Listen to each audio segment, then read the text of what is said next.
So how are you? It's great to see you again for another Saturday workshop. Um, I thought that today we could talk about trauma and the brain, and also learn about some self-care routines that are very gentle. So we are going to discuss now a little bit more about what happens in the brain when one is traumatized. And one way or another, most of us at some point in our life have gone through traumatic events, and in some cases through severe traumatic events that somehow have also caused, in many cases, post-traumatic stress syndrome. And let's talk a little bit about that and why is it so delicate, and we need to proceed with care and also with perseverance and trust that the body, our whole organism, is designed really to come back to homeostasis, to balance. And we need to assist it with some um, perspectives, practices, working with our physical body, with our energy body, with our spirit. So, what happens when we have trauma? What happens in the brain? You probably know that we have in the brain a little part that's deep in our brain that's called the amygdala, which is the one that when there is danger, it immediately gives the alarm and it kind of explodes, gives us a shock. And when that happens, when let's say we have a car accident, or we experience a rape, or somebody that we love dies suddenly, or things that really fill us with horror and shock. At that moment, the amygdala super explodes, and the hippocampus, which is very, very near the amygdala and has a lot of receptors to towards stress, gets overwhelmed. Gets really, really taken over by this stress, by this horror. And then in that case of extreme stress, it shuts itself down. And the hippocampus is in charge of memory. So it happens in many cases of extreme stress and trauma, and it has happened to me too, that afterwards we can't remember. We just know because we ended up in the hospital, or um, know that we have gone through something very severe, but we can't remember the details. And that's something that the brain does in a way, as a way of protecting ourselves. Don't keep this inside you, it's too harmful, whatever. But of course, we would like to know. Sometimes we would like to perhaps reconnect with that, but in many cases, it's impossible. What happens when the amygdala, the emotional alert of our brain, gets very excited, and the hippocampus says, well, we need to do something, and we can't, and we are overwhelmed, and then we can't remember. We don't have explicit memory of what happened, but part of the memory of what happened goes inside and just kind of lodges itself in our body. And so we still have the fear, or the great sadness, or um, traces of what happened, but now it has gone to a subconscious level. And from time to time, it reemerges, and we can't put a name into it because we can't remember exactly what happens. And so what can we do when we are in this kind of situation where we, on the one hand, want to be able to come back to balance, want to be able to integrate and understand, but there is a hole there, we can't go back to it. Or sometimes for other people, they have some memories, and when those memories come up, they re-traumatize them. So what can we do? And well-intended friends might say, don't think about that. Don't think about that. But if you are trying not to think about that, you in a way fix it even more, because that effort that you are putting to try not to think about that is feeding into the thing that's there inside you. So we cannot approach it directly through pure will and saying, I'm not going to think about that. It's almost impossible. How are you not going to think about the elephant in the room, or the elephant running amok inside you?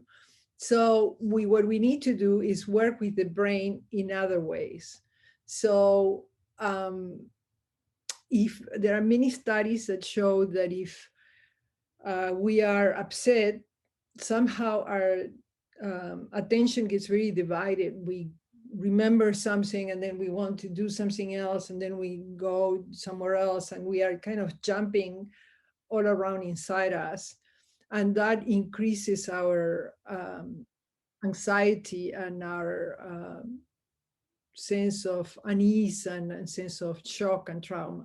But many studies show that if you can focus your attention onto something, for example, especially the breath, which in itself is very relaxing, something happens to your brain that then the prefrontal cortex, especially this part, the medial part of the prefrontal cortex, gets activated.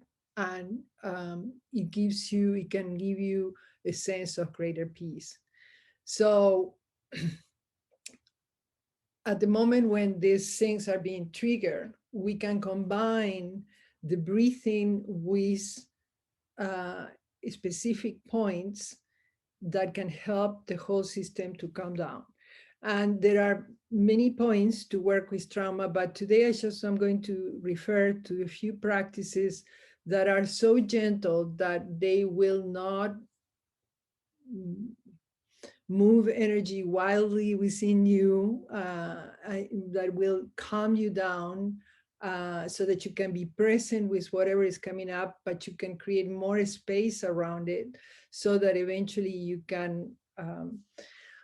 can start dissolving. You can start holding it with greater ease. So some of these practices are similar to others that we have seen for anxiety, and some are complementary to it. But let's start with the one that I would always go to, also if you are doing any kind of work, energetic work, or even yoga or something, and suddenly some of these memories start being triggered, and you start noticing, oh my gosh, here I am again, I'm going to be overwhelmed by this. The one practice that you can always go and can always help you is to remember this point here, the Sea of Tranquility point, which you will find if you follow your breastbone and you come to the end of the breastbone, and then count 4 finger breaths from the end of the breastbone up. And then you'll find this just above the 4 finger breath, you'll find this indentation, which is called the Sea of Tranquility point. And so we are going to direct to the Sea of Tranquility point our healing hands. We all have these healing hands. We all have like a vortex here, which is very calming, very healing, and it's in the center of our 2 palms. And it's also very interesting, a point that corresponds to the pericardium meridian. So the pericardium meridian comes from here, it goes through the very center here, passes through here, and ends out of the middle finger. So we are going to combine something that has a special connection with the pericardium, the membrane that covers the heart. Combine that with the sense of protection and holding ourselves that we have when we bring our 2 healing hands one on top of the other and gently holding ourselves, holding our heart. Also having energy protection in the lungs, which in the Chinese medicine are very related to grief and senses of loss, which also happen during trauma. So we bring these two centers in the center of our palms to the sea of tranquility point, and we have this sense of holding ourselves, protecting ourselves, and being present with whatever is happening. And then combine that with breathing, which is again another layer of really relaxing. So let's do that now. We are going to inhale slowly and deeply, like sighing, feeling the expansion in our chest, more space inside us. And when the time comes to exhale, we exhale through the nose or the mouth, as you prefer today. And with the exhalation, we let go.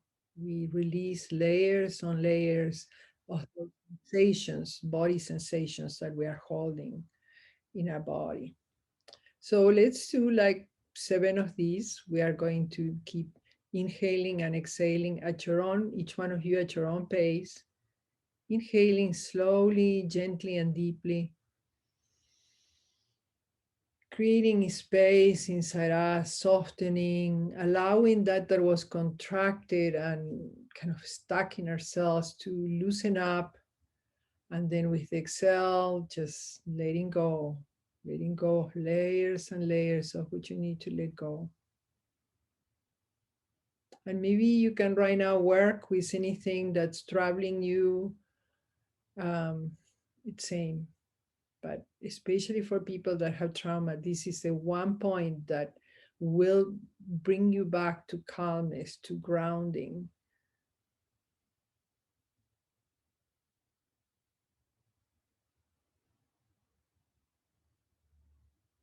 We are bringing our attention and intention inward, and we are sensing whatever is moving inside us. We give it space as we inhale and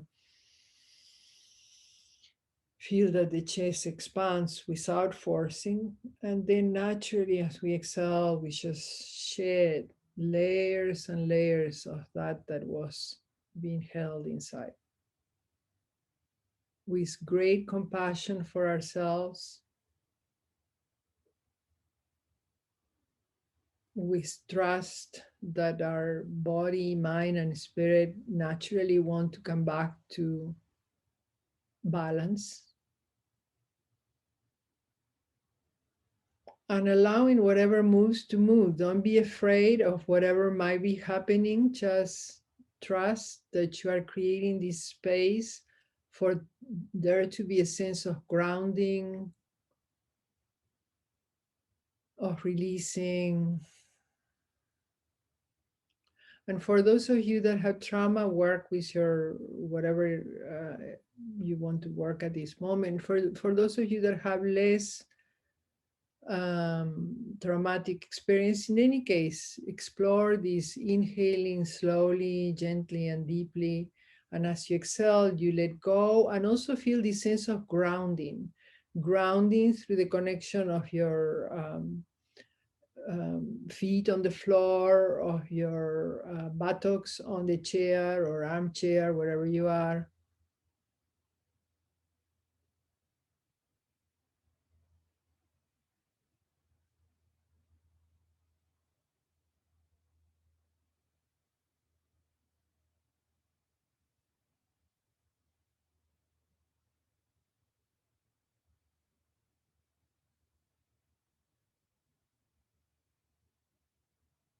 So just listen to your body and follow what you are called to. Perhaps you feel like a congestion in your chest. You can also gently massage your area of your heart and your lungs.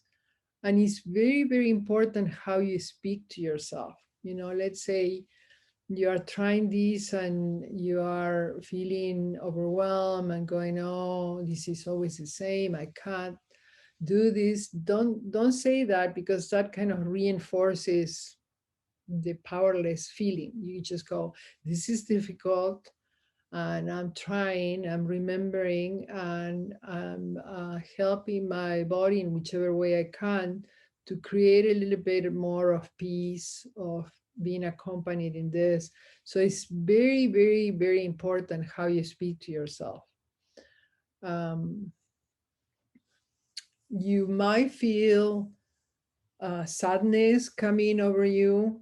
And for that, there is a point here, the letting go point, which we have practiced other times, and it's also very good for these um, aspects of grief that come up, often related to trauma. So it's like 4-finger breath again, but this time from the line of our collarbones down, and it's very near the juncture of our arms with our chest, but like 2 thumbs in.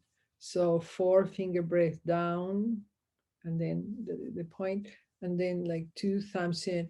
And you just start exploring there, exploring, and you probably notice when you get to the point that that's definitely very different to anything that's around it. So you have one on this side, and you have another one on the other side, same thing, 4-finger breath from the collarbone, 2 thumbs in, more or less, and then you start exploring around that. And yeah, when you find it, is definitely much more sensitive than the rest. So once you find it too, we are going to again put the hands holding our heart, holding our chest, our pain, and then sliding the hands a little bit so that your middle fingers can go to those letting go points.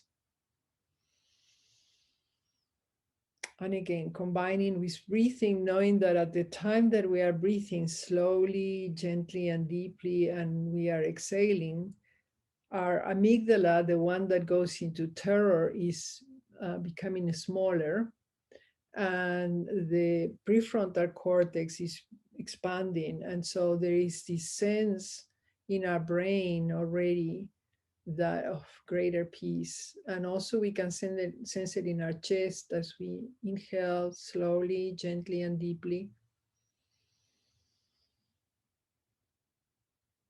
And exhale, relaxing, letting go, accepting, but knowing that you can rise above the situation, that at the same time you can hold it, witness it, and keep breathing, and knowing that this belongs to the past and that it has already passed, and that you are now working with any traces, any remnants that can be in your body to loosen up and let it go.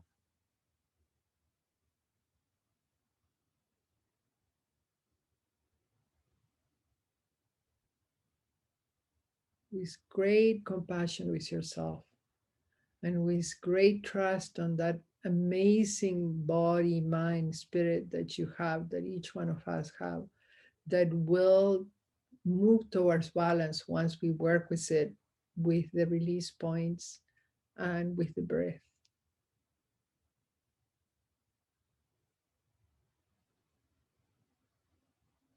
Also, if you could straighten a little bit your spine and your shoulders, if that's comfortable for you right now,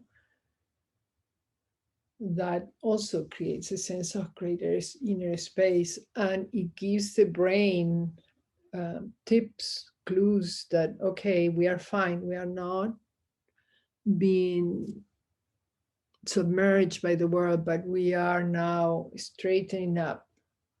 We are regaining confidence. We are accompanying ourselves and breathing deeply, allowing our attention and intention to calm down, to go to space of greater space and inner peace. And if you could smile, you may say, well, if I'm in the middle of so much trouble, you're asking me to smile. Just even perhaps a very gentle smile, like a Buddha smile or anything, it will help, because there are also, again, many studies in neuroscience recently that say that the brain takes its clues mainly from your hands, and you're giving him the message to the brain: we are accompanying ourselves, we are protected, we are being held, and from your face. And so if you can manage a little bit of a smile, even a tiny smile, And if you can smile through here and try to go to your eyes, also great. But even just in the lips, it does take a lot of clues from this part of the face. The brain takes a lot of clues from there. So let's see, let's do a few more deep breaths with this sense of expansion. And a little smile because you are alive, because you are working with yourself, because you are learning a self-care routine that's really helpful and very gentle. And because you can use it anytime and you are using it now, thanking yourself for it.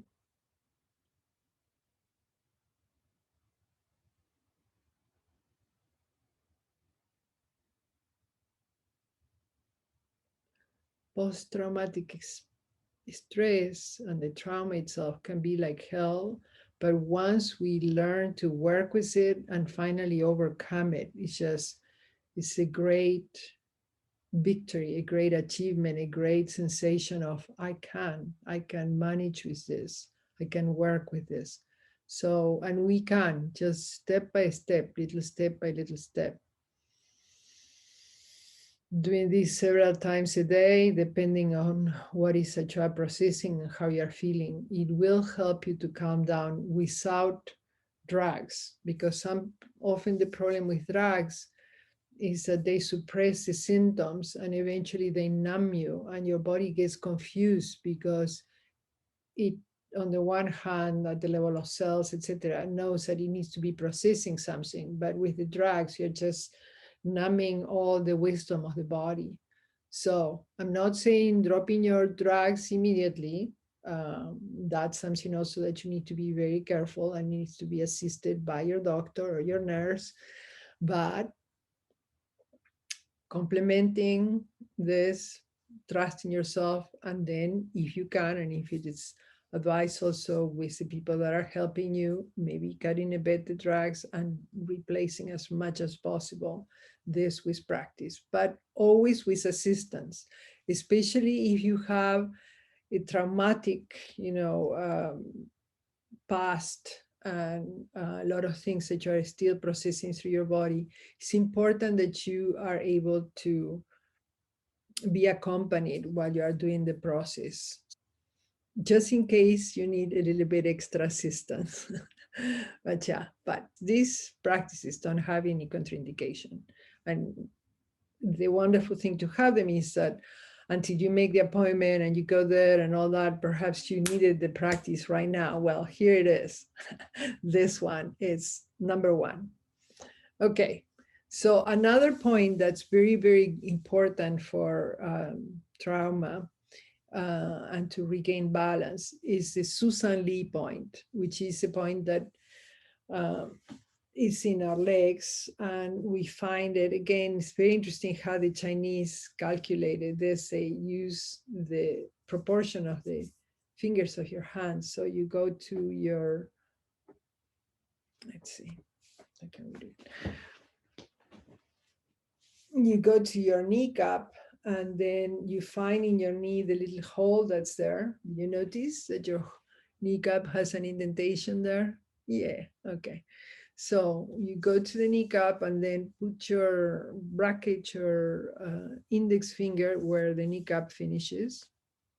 And then count again, 1, 2, 3, 4, and almost in line with the hole of your kneecap down, a little bit between the bone and the tendon there. There is a point. This point sometimes hurts, but often doesn't. But one way to find it is by flexing your foot, and then the point kind of pops up. And you have one on this side and one on the other side. So same thing, look where your kneecap ends. Put your opposite hand there so that you can calculate, count better this. 1, 2, 3, 4. Find the little hole of the kneecap. Trace a line down, and one more finger there, and over there, and then flex your toes, and notice what pops up. So those are the Susan Lee points, and we are going to be using our knuckles to go up and down along those points.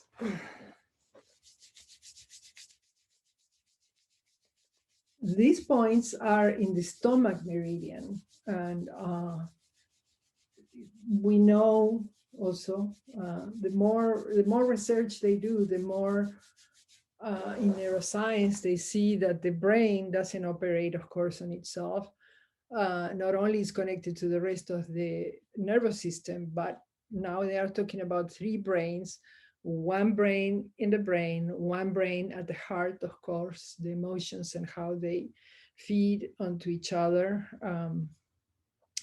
our emotions and our thoughts and our stories that we tell ourselves and our dialogue, inner dialogue, and all that. So, how to work with these two so that it becomes constructive. We are going to go to that in a moment.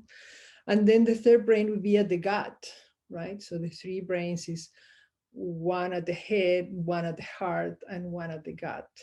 And also, there is a lot of communication that happens between the gut and the brain. And when we have trauma, for example, one of the symptoms that also happen, collateral symptoms, it's that you cannot sleep very well, and also you cannot digest very well.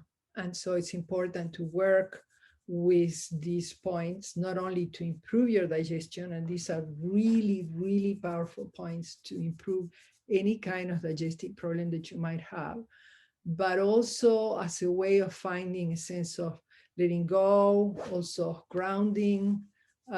These points here have a lot to do. And then once you let go and you ground yourself, you also have more energy, more vital energy, more emotional energy to keep working with all this. So let me show you.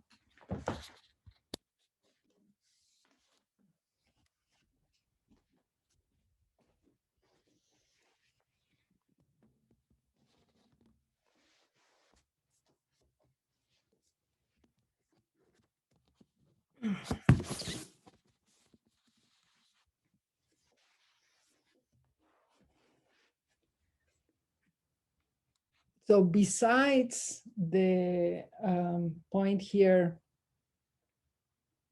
the sea of tranquility point, that was the number one technique tool that we go to when we are feeling overwhelmed or trauma symptoms are coming up, and sometimes they very quickly escalate to overwhelming. We immediately go to the sea of tranquility point and ground ourselves deep into our heart and into holding ourselves with kindness, with compassion, and then breathing so that we can create more space inside.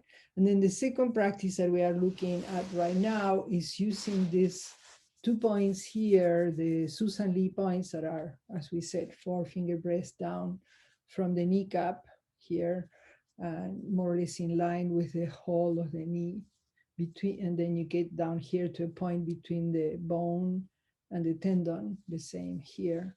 You find it, as we said, by flexing the feet and noticing those points that pop up here. So these points, we stimulate them with the knuckles like this. And also another very effective position and combination of these tools is to hold your kneecap, sorry, hold your legs, hug your legs, hug your knees, and if you can. And then maybe your feet are further away, or maybe if it's comfortable for you, you can kind of walk them towards your buttocks, whatever is more comfortable. And that already gives you another sense of kind of hugging yourself, different from this, but very inclusive. And it's also working with these 2 points. And so like this, you can then lower your head, bow your head, and you completely complete the cocoon of holding yourself, and breathe. Just breathe gently, relax in a relaxed way. So I'm going to put my head down.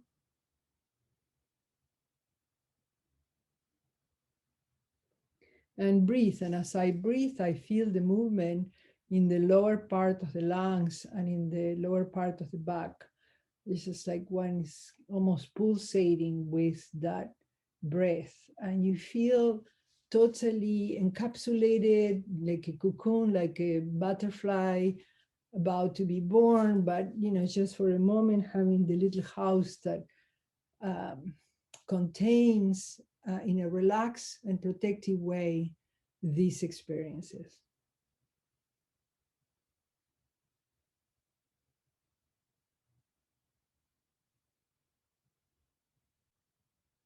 And you must listen to your body. We are going to dedicate our next session next Saturday to different ways also of listening to the body and supporting recovery from anxiety and fear. And here also you listen to your body, so you decide what angle of your head is most comfortable for you. For some people, it's really bowing deep in and bringing the chin all the way to here. For other people, they might need a little bit more opening, or it's more comfortable because of their neck. So whatever is most comfortable for you, but this general position of being like this, sitting, and also as you breathe, sensing the support that the earth is giving you to the place where you're sitting, that is giving to your feet, bringing the attention to the soles of the feet and the connection with the earth, all of which gives you a really great sense of grounding. And then, if it is comfortable for you and you would like to try it, well, first let's do a few more breaths this way.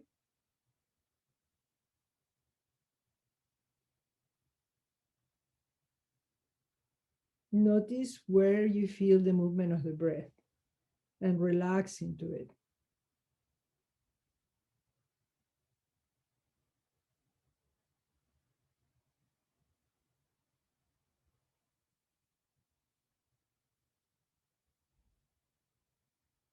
Perhaps you feel it on the lower back or middle back or upper back, or kind of coming up and starting to extend your wings, the upper back.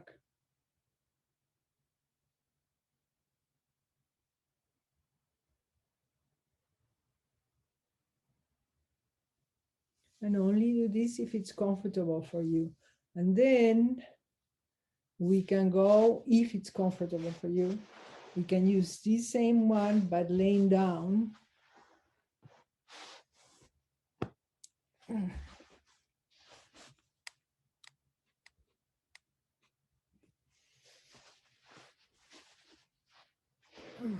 So, laying in the floor, feeling the support that the floor gives you, right, to the whole of your side. And then bringing your arms around your knees and bringing your head a little bit in. It won't go so much in like when you were sitting, but just a little bit. And just holding yourself for a moment there. The feet can be a little bit in the air, or you can bring your arm a little bit further up and your thighs are going to be lower down. And then see if this gives you a sense of just kind of being supported, being grounded. Because part of trauma is feeling that one is like with no grounding.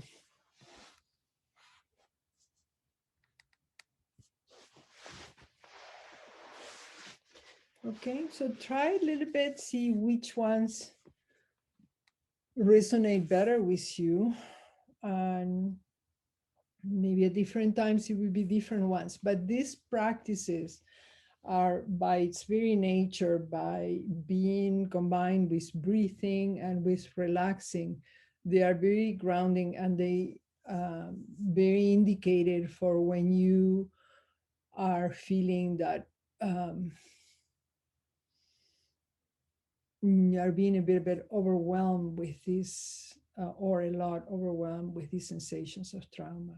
So what happens in trauma is that um, and in post-traumatic stress is that we go back to memories unwillingly, just kind of automatically. and we keep thinking about it, of the bits that we remember, if we remember maybe before the trauma and after the trauma, or for some people also parts of during the trauma, and we are trying to make sense of it. So at that moment when we are trying to make sense of it, the problem is that we need our two halves of our brains to be working together.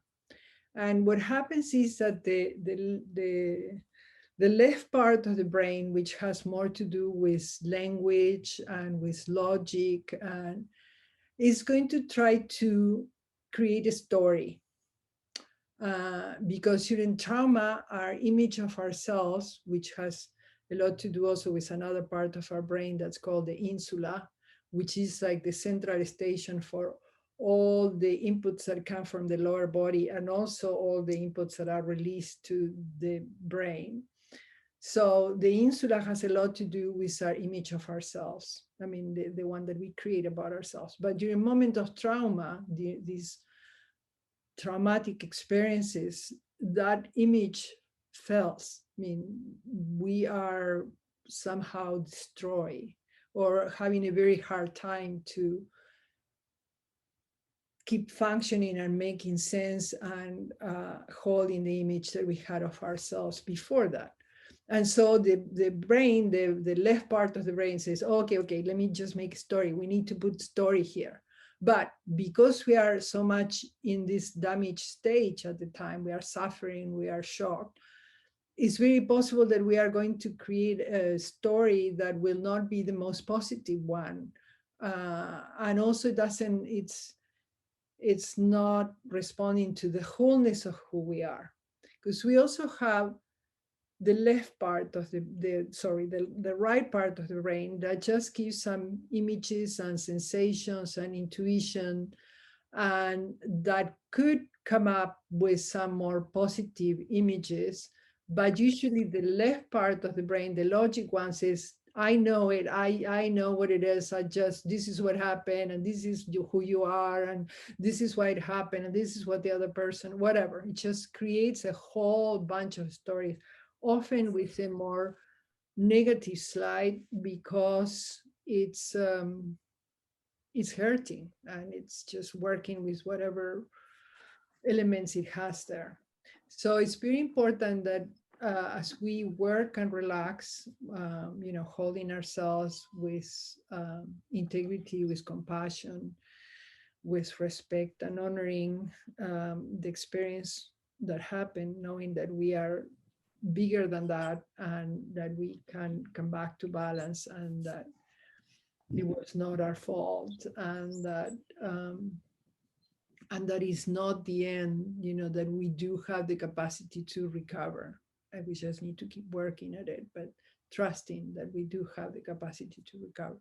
So we need to work with both sides. The right side of the brain is the one that's going to help us also see new perspectives beyond what the left side is right now trying to say. This is a logical interpretation, and this is who you are, and this is why it happened, and whatever. So how do we do to integrate these two sides of the brain so that they can work together and start to heal? What we need is to calm down a little bit the left part of the brain, the logic, and say, okay, yeah, you are very good at figuring things out, but right now, let's go into don't know mode, and let me see if we can explore some other possibilities. And also to the right side of the brain that's giving you some of the images and wounds at level of sensation, saying, yes, there are wounds, and please, let's work together, help me to find new perspectives. And the way we do this, we cannot just kind of keep talking to one and the other. Remember that language is mainly something that is in the left part of the brain, and is always associated, or often associated, with narratives. Many of the narratives are not 100% true, and often they are not totally useful, but we hold to them because that's what we have. Okay, so how do we work with both sides? So the way to work with both of them is with this very ancient technique that comes from yogic times 3,000 years ago and has been handed, through generations. And it's the alternate nostril breathing. When we inhale through, we start by blocking the right. We are going to inhale through the left. That is going to stimulate the right part of the brain. And then we exhale. And there is a natural pause. And then we inhale through the right, and that's going to stimulate the left part of the brain. There is a natural pause, and we exhale through the left. And that completes one round. So we always start through the left, inhaling through the left, stimulating here, slight pause, exhale through the right, slight pause, inhale through the right, slight pause, exhale through the left, slight pause. Okay, so that's the sequence, and that's one round. And and so let's do it so that the two of them can be integrated, and it's also very, very relaxing. So let's work with that. So we keep our spine straight if at all possible. And our shoulders, if it's comfortable for you, can go up and back and down. Relax to open here a little bit. And we are going to use the Vishnu Mudra, which is this mudra is a gesture of the hand. If it's comfortable for you to put your index and middle finger down, then you're going to have your thumb to be able to close the right nostril, and your ring finger to close the left nostril. If this position is not comfortable for you, you can keep those two index and middle finger at the third eye, and then use the thumb and the ring finger to here. And before we do that, let's do a practice that comes from Qigong, from acupressure, and is opening our sinus by going to this little indentation by the side of the nose and pushing a little bit out and inhaling. Yeah, preparing the nostrils and the sinus to be as open as possible without forcing. And again.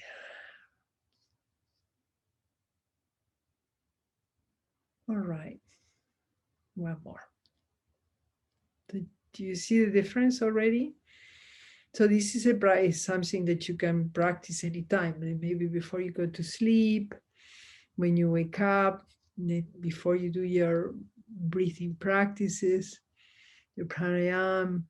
Okay, now let's go for alternate nostril breathing. We are going to start by closing the right, inhaling through the left, closing the left, exhaling through the right. After a slight pause, there is a natural pause, inhaling through the right,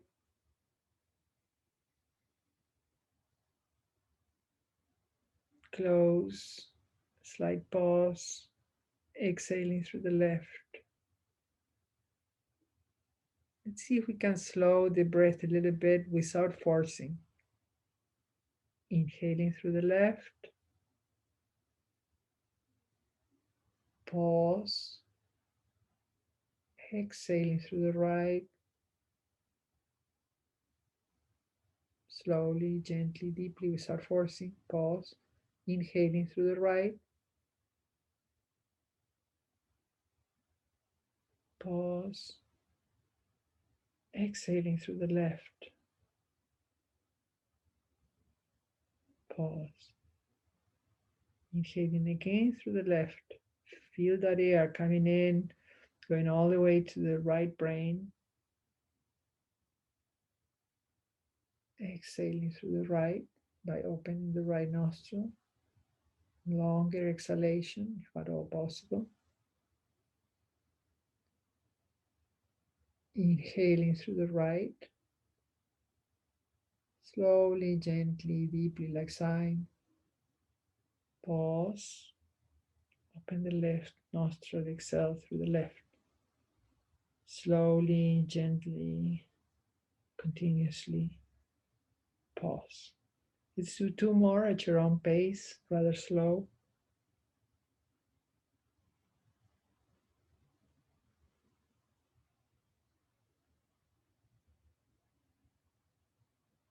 See if you can pay attention to the movement of the air as it comes in and out of your nostrils, in and out of your body.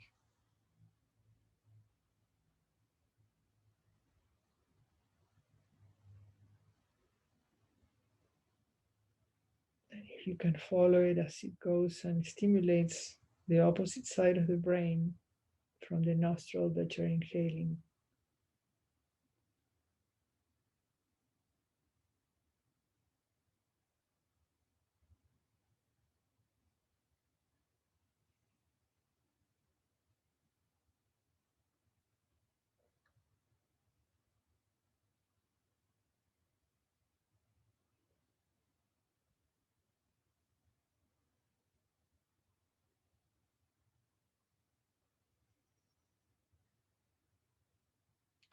Eventually, when you end up exhaling through the left, can open a little bit the nostrils, lower the hands, and just observe for a moment how you're feeling.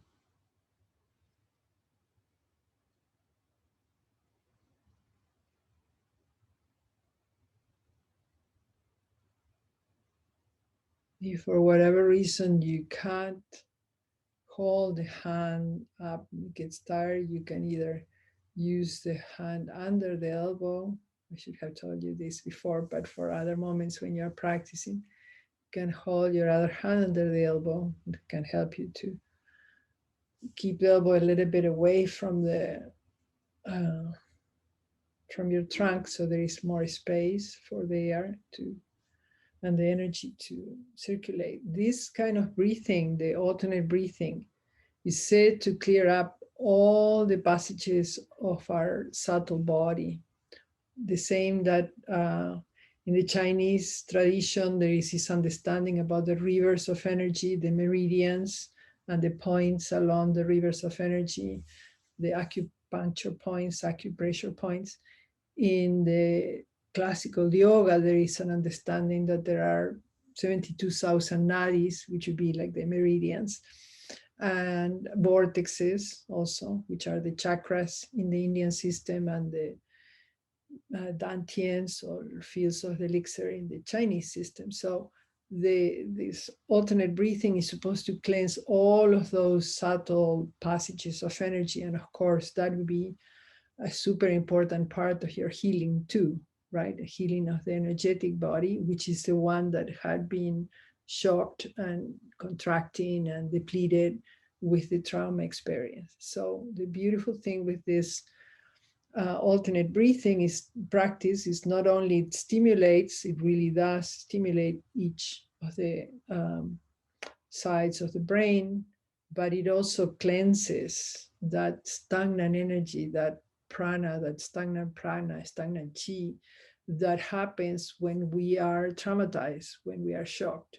We go into a contraction, and even if we afterwards don't remember exactly what happened, there is some kind of implicit memory that goes into the cells, into the muscles, and there is a kind of tension that's stored there. So we want to be able to cleanse all those rivers of energy and come to a state of flow again, of feeling calm and relaxed. And of course, you can continue doing the alternate breathing for as long as you can. I mean, it just doesn't have any contraindications. It's the most, of all the breathings from yoga, is considered the most healing, the most balancing one. It has no contraindications. It's been recommended in many of the healing processes for mental problems. So yeah, when in doubt, if you have time, if you like, come back to the alternate breathing. You see how calming it is. And always after each one of the practices, you want to take a moment just to bask in it, to bask in the results of which you have been practicing, so that when you were doing it, you were busy, your attention, your intention was in the process of doing it. Once you stop and you take a few moments to take inventory of how you feel, you go deep into this inner space, these subtle sensations of peace, relaxation. Even at some points, it could be that you feel some parts of the body more than others, just with great curiosity, with great compassion. Take a stock of that, because those few moments that you pause after the practice help your whole system, your whole nervous system, musculature system, your muscles, your bones, everything, to also get informed of what happened. If we immediately jump to the next practice or to get busy with something else, we lose that echo, we lose that perfume. So we want to always stay for a moment and bring our attention and intention to that softening, to that calm. And that's when we are again integrating the explicit attention and the implicit attention, the explicit memory, the implicit memory. That's what I was trying to say, to have greater balance and greater healing.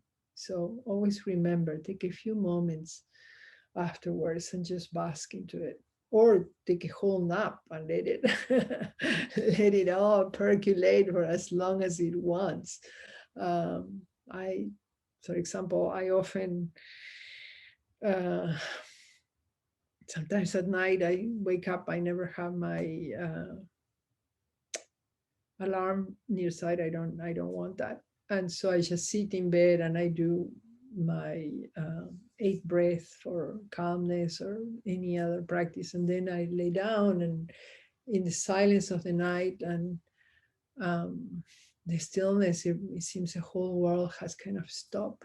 I'm very present listening to those subtle effects. And it often leads me into an even greater sleep. So that's something else that I would advise, that instead of worrying, if you just wake up, you go, oh, time to practice. What can I practice? Oh,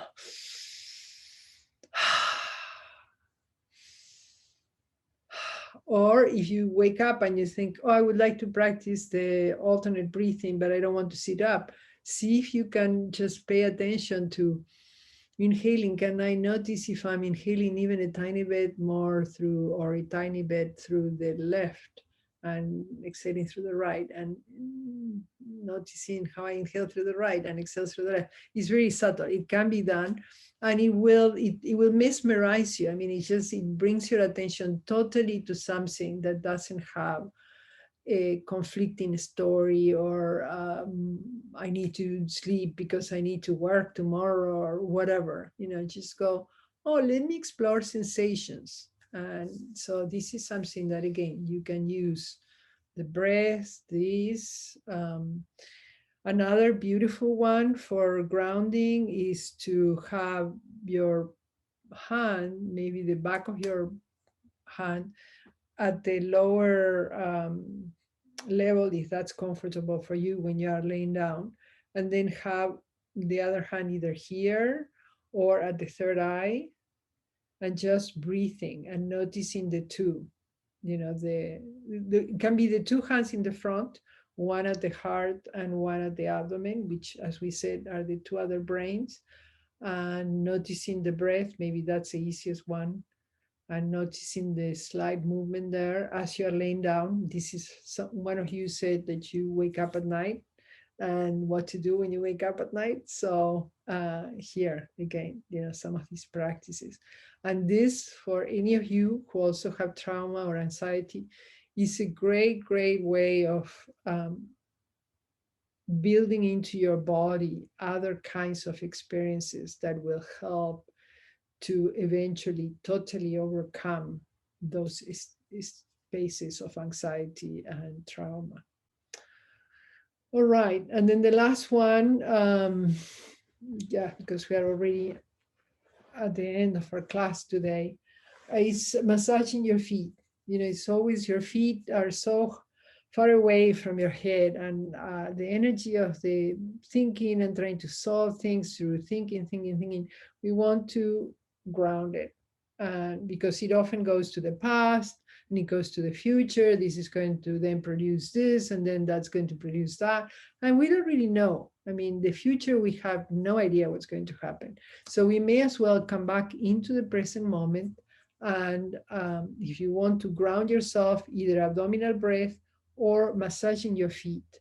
And that's really, really nice. Is one of the things I do before I go to sleep. I just like to connect my hand with my feet and just massage, massage from the top and massage the arch, and just go like with your thumb, just go exploring, and also squeeze your little toes, your toes one by one, and to the side of each toe, um, at the side of the end of the toenails. So these are energetic points too. And that, and massaging along your arch, and both both feet, will help to ground you, will help to calm you further down before you go into sleep. And in the morning, as you see, maybe you have done the morning routine, or maybe you're just sitting from sleeping, maybe you have done your 5 points, you have so many tools, whatever you remember. Also, connect with your feet, even if just for a moment, and start the day grounding yourself, remembering, reconnecting that you are a whole organism. You are not just a body that carries around a head, which is the one that will figure everything out and will construct everything. No, you are a whole organism. And the interesting thing is that your brain is all the time getting lots of input from the rest. So if you want to work with your brain, you have to learn to work with the rest of your body. And your feet are also great allies. So yeah, just whatever, just if you want to know more about your feet, you can get a book on reflexology, or you can get a book on foot massage. But if not, just, squeezing, exploring, and going to the sides of each of the toes. And the same with the hands, really. But the feet will give you grounding. So since today we were talking about trauma, massaging the feet is another safe way of grounding yourself. Okay, well, I hope that some of these made sense and resonate with you. We can talk so much more about trauma and about gentle, easy ways to work with it. It's not an easy problem. I'm not trying to make it superficial or just disregard it. I know from very close by in myself how difficult and hard that is and can be. And I also know that we can recover from it. So my wish is, my desire is for all of you to be able to keep remembering and practicing, and step by step you will be able to recover. So thank you so much. Be well, practice. Okay.